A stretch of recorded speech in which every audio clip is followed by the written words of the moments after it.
Hey everybody, welcome back to Provoke Total Fitness Podcast. Matthew. I'm Walter. How you doing? So today we are going over how to be successful or tips for success in terms of anything really. So we'll jump right into it. What is number one? What is number one? Okay. Well, so we're going to go over three. We're just going to do three today that we find the most important. So I figure we'll start with the most important. To me, the most important um, is probably surrounding yourself with the right people. Um, if you want to expand on that, or Well, I think that's absolutely it. I mean, it's been said that you are the total of the seven people you surround yourself with. That you're affected by those people. In that, if they are positive, if you're surrounded by positivity, you're positive. If you're surrounded by people who give you support, you are supported and therefore can move better. Um, if you are surrounded by people who believe in growth and education, then you will have a better chance of growth and education. Um, Conversely, if you're surrounded by negativity, that's the route you're going to take. If you're constantly being told, don't do that, oh, you can't do that, oh, is that smart?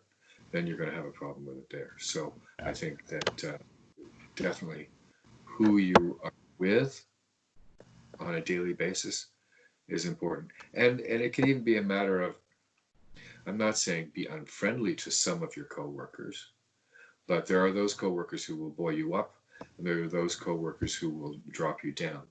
Who are you going to have coffee with? yeah. You know? I think people fail to realize just because somebody's in your life every day doesn't mean they have to be in your life every day. Yeah. Right? You go into work and yeah, there's maybe somebody who is completely polar opposite to you. Just because you sit beside them at a desk all day doesn't mean you have to actually agree and be friendly. I mean, be friendly, but it's not like you have to go out to lunch or invite them over for dinner, invite them to coffee. Um, and one of the hardest things I think people have is the toxic relationships, whether that be family, friends, relationship in terms of dating. Um, you get into these things, and typically it starts off fine, but then you start seeing these little patterns kicking in or these little red flags, and you kind of brush them aside just because you've known them for a while. It's just who they are, and that can really affect you in terms of how far you're able to grow because most likely those red flags that are just who they are the reason that you're being held back. um, and so like Walter said, I went through high school and there was this person in high school that zero people got along with because of this person's views on the world. I was pretty friendly with this person because I never talked about that stuff. Whenever I was talking with this person, it was just, how's class today? What's going on with your life? Like all this other stuff. It was never focused on that. And that's what I think, people fail to realize. You just have to be friendly. It doesn't mean you have to blow them off and like tell them to F off or, don't even talk to them. Just be friendly and just don't bring up points of conversation that for yourself are going to be a negative, toxic topic. It's true. I think keeping an open mind is really important. That um, you may, on first glance, think that someone has nothing in common with you, or is the negative. Um, Keep enough of an open mind to allow them the chance to prove it or disprove it. Because first impressions don't always mean everything. Yes, they're important, and we think a lot of people make their decisions based on first viewing, but um, you are better off, to my mind, if you give more of a chance to everybody. Yeah. After a while, if you see that those traits are negative to you, then you can draw back. And again, that doesn't mean you have to be negative to them. Right. You just realize who the people that you hang out with are and who the people you don't hang out with are, Yeah. and keep it at that. Yeah. It's just respect for people, you know.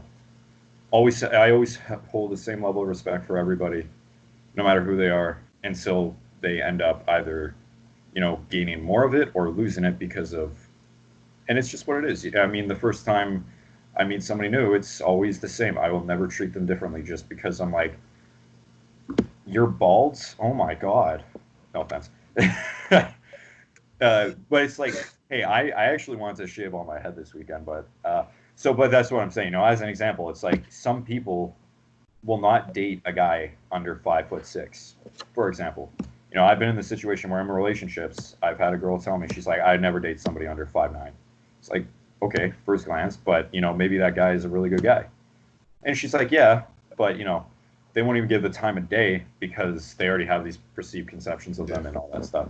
And that's really dangerous to how you develop as a person. Because if you go in with just, I'm not even going to worry about getting to know this person, you could be missing out on hundreds of opportunities.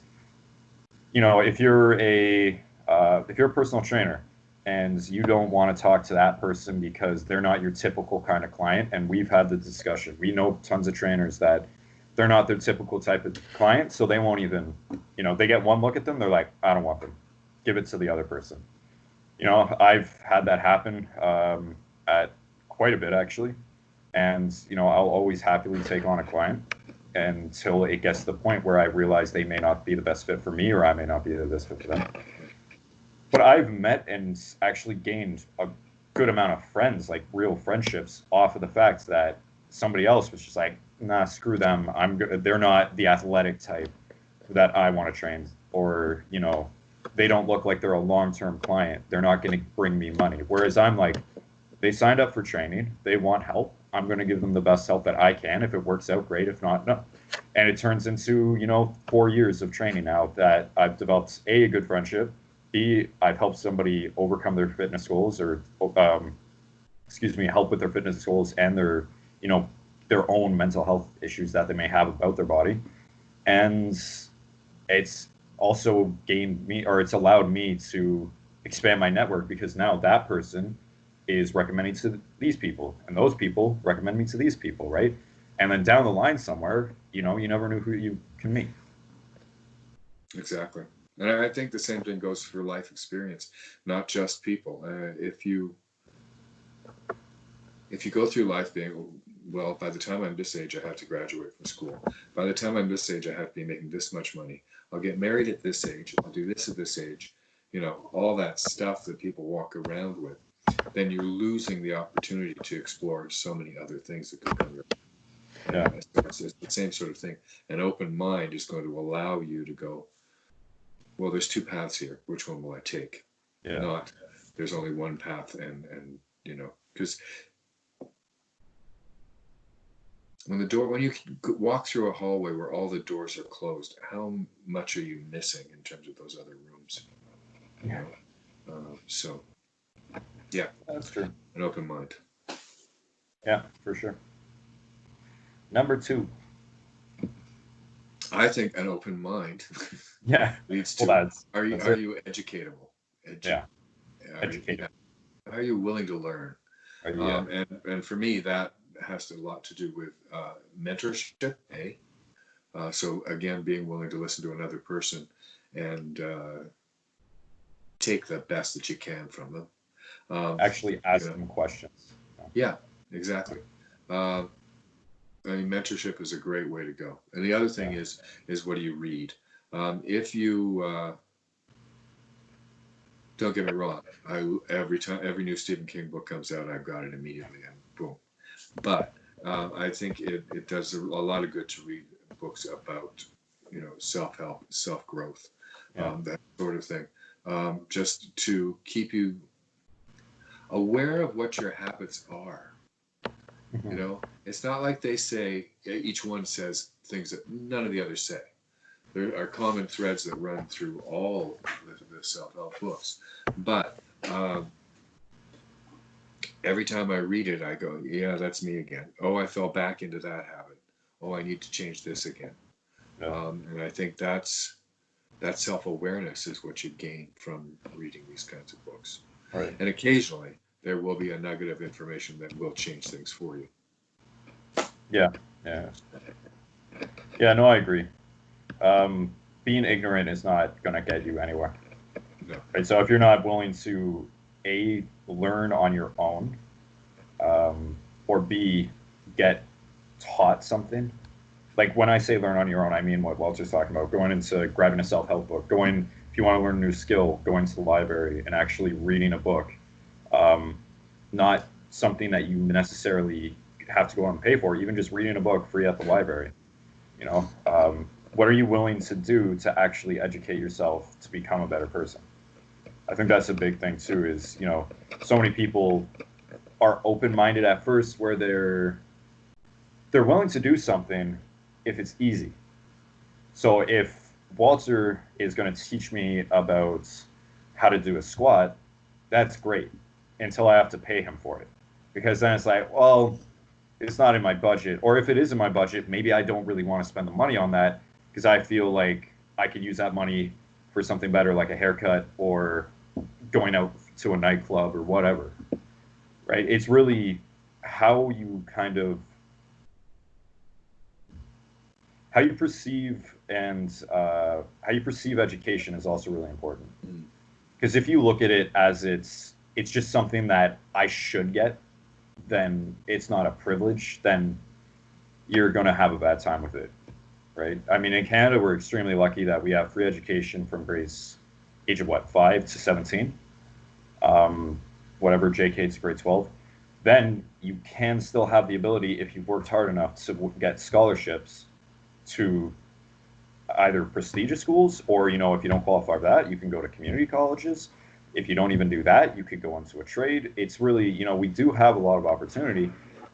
It's just how far are you willing to push yourself to get that extra opportunity? Not so privilege is a big word that's been thrown around quite a lot. Yeah. You know, and if people do not want to face the harsh reality that nobody is ever going to be equal, there's never going to be equal opportunity for everybody. The experiences Walter's had and the opportunities he had will never be the opportunities that I have, or maybe vice versa, whatever, because of who I am versus who he is. You know, and we're still white men, but I'm straight, he's gay. So there's still going to be some differences there because of that. Or there is let's say, just as an example, a friend of mine grew up very poor. I grew up middle class. There's going to be differences because I was able to get a tutor, for example, if I was failing a class. Whereas if they're failing a class, they either have to work really hard and study themselves, or they're just going to flunk out. Whereas, you know, this didn't happen, but, you know, if I was failing, I would get pushed into a tutor and my parents would push me that way, and boom, I passed the class now because of that. And that's the opportunity. But I look at that like, so what? I don't like doing this, so I'm just going to say fuck it and, you know, half-ass the rest of my life, because I'll always have somebody that's going to get paid to teach me how to do something, and I'll just work my way up that way. And I think that can happen a lot too. I mean, yeah. The tutoring system is a great one. I have friends who make a living as tutors, and you know, but the kid still has to want it. Parents can pay for it, but the kid still has to want it and has to be willing to do the work. And if we're going to relate it to fitness, you can hire a personal trainer. If you don't want it, and if you're not willing to listen and work, then it's not going to get you any result. It's what I tell my clients. You're not going to get results because of me. You're going to get results because of what you put into it. And they're shocked that, what? Just because I pay you doesn't mean I'll get the body of my dreams? No, if you don't work for it, it doesn't work out that way. We're the navigators, that's it. Exactly, right? And I think people fail to realize that not everybody has equal opportunity. Accept that harsh reality. Some people will have to work 10 times harder to get where somebody else is who didn't even have to work for it. You just have to accept that. But if you're willing to put in that work and you understand your circumstance, you're still willing to do that, and you're still willing to push it because it's important to you, whatever it might be, getting into university, getting a great body, you know, getting a promotion at work, whatever, you have to put the work in. Some of it, people will come a lot easier, but maybe for you, it's going to come 10 times harder.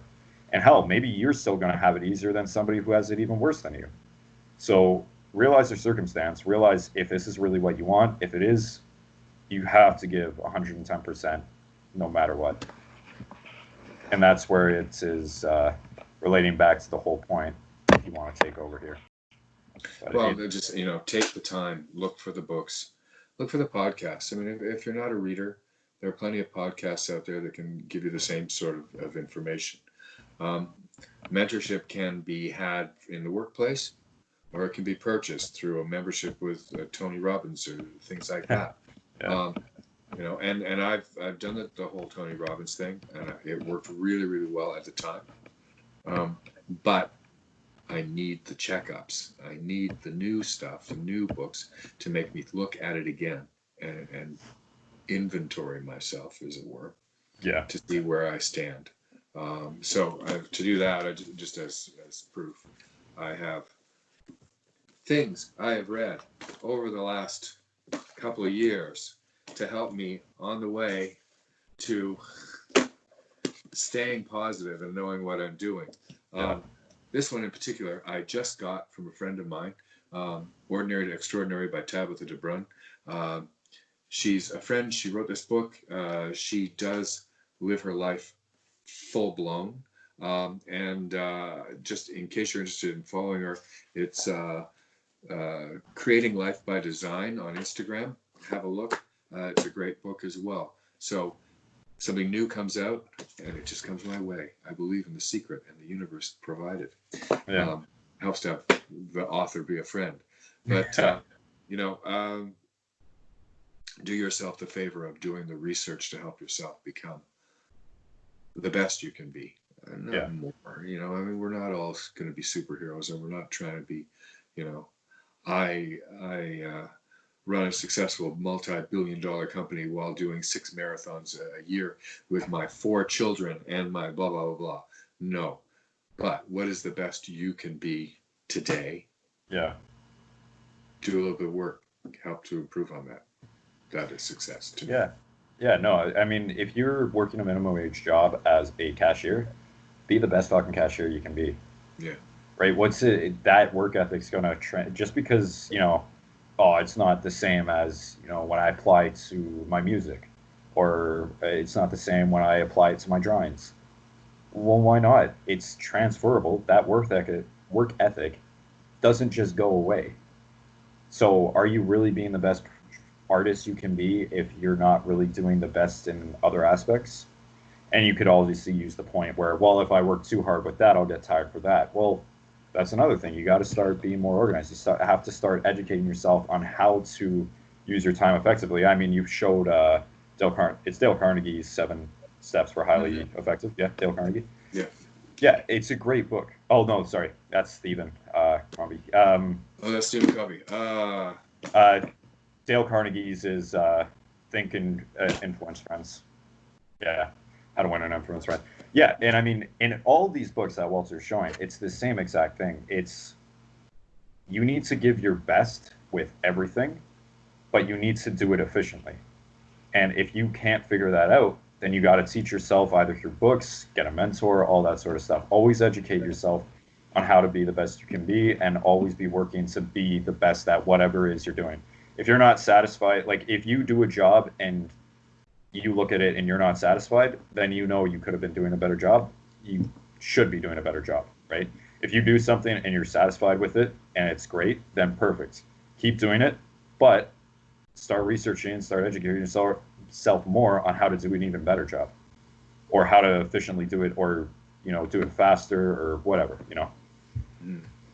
But that is point number 2, and on to point number 3. Point number 3 to me is that if you're going to do this, you have to be fit and healthy. Yes. Oh, I might get too tired. I might not be able to do whatever. Yeah. If you are keeping yourself in good shape, if you are getting enough oxygen to your brain, if you are eating properly, you're going to be a better machine to be able to accomplish more. Yeah. And if you're feeding yourself crap and you're going through insulin cycles all day long and trying not to fall asleep, not getting up and doing anything, then entropy breeds entropy. If you're not doing anything, you will not do anything. So sorry, I held up soon. So that's 2 things, not only body but mind as well. But yeah, I mean, you brought up a great point, because it's exactly it. I mean, if you're not fit and healthy physically, you're not going to have the ability to put all this time into your work as effectively as you could, right? If it takes you if you wake up in the morning, let's say at 7, but you don't roll out of bed till 7:30 because you're not sleeping well, because you ended up having a coffee at 6 p.m. or 7 p.m. the night before, or even better, you ended up having a slice of chocolate cake, so your insulin spiked and then it crashed, and your body is just like, what the hell is going on?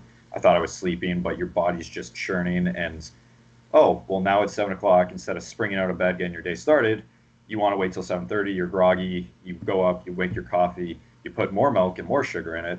You drink that, so you kind of wake up. But then, as Walter said, you go through this insulin cycle. So you get in the shower. By the time you get to work, you're right back to the I want to go to sleep stage. And what do? You have either another coffee or another snack to perk you up, and another hour goes by, and you're right back into that insulin drop. Let me explain this for people that don't know. When you eat something sugary, your blood pressure, or sorry, your insulin levels go like that. After like 30 minutes to an hour, it kind of levels off. But again, higher glycemic foods, so high sugar foods, they will digest and process in your body fast. So instead of going steady like that for 3 hours, it goes like that, and then it goes like that, and then it drops right back down. Demonstrate the opposite direction. The opposite direction. Yes. Which one? You went this way. You need to go this way. Oh, sorry. I'm doing it. Sorry, I'm doing it backwards. Right. So you're going this way. So normal foods, let's say brown rice and some chicken. That holds you steady. That's the 3 hour mark. You have more, and it keeps you going. You get a little bit of a drop, and then a little bit of a spike, but then it goes back to normal. Let's say you have a chocolate bar. You go right up, way higher than you should be, and then it goes like that for a very short amount of time, then it drops right back to where you were before, because again, sugar food processes so fast. So you're down here, and that insulin drop is what makes you really tired. This is what also makes you really tired. So you're either up here or down here because of your diet all the time. You want to stay in that level with a little hiccup here and there, and again, you can never get it perfect, but you want to stay there so you have the most amount of steady energy through the day where you're not tired and you're able to effectively work. You're able to get a workout in because you're fine after work if you work out after your shift at your job, or if you work out in the morning, whatever.